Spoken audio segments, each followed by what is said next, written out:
जरा सोचिए, आप एक ऐसा सांप पालते हैं जिसे आप अपने पड़ोसी को डराने के लिए इस्तेमाल करना चाहते हैं।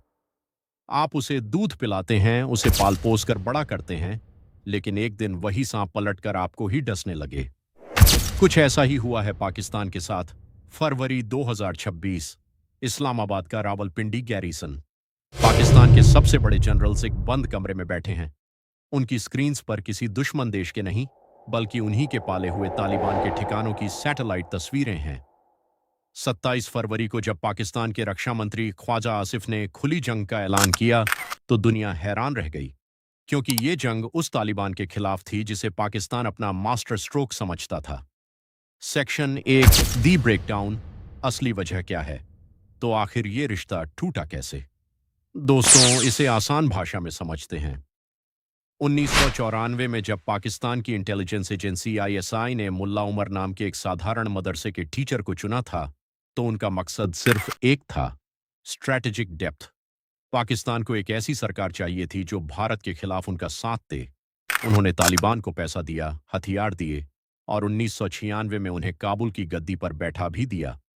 लेकिन 2021 में जब अमेरिका अफगानिस्तान छोड़कर गया, तो पाकिस्तान को लगा उनकी लॉटरी लग गई है। पर हकीकत ये थी कि उन्होंने एक ऐसी आग सुलगा दी थी जिसका धुआं अब उनके अपने घर तक पहुंचने वाला था। एक बड़ा कंफ्यूजन दूर करना जरूरी है।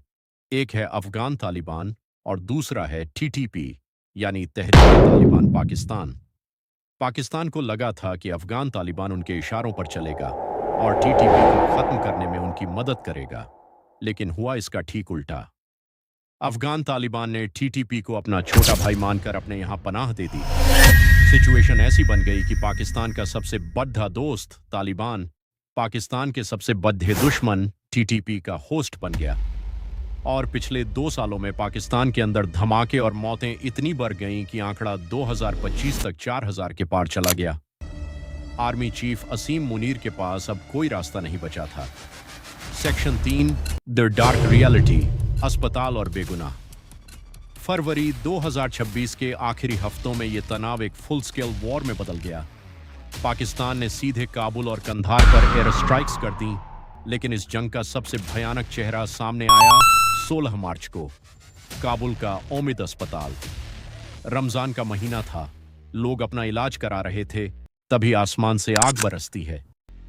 अफगानिस्तान का दावा है कि 400 से ज्यादा बेगुनाह लोग, जिनमें बच्चे भी शामिल थे, इस हमले में मारे गए।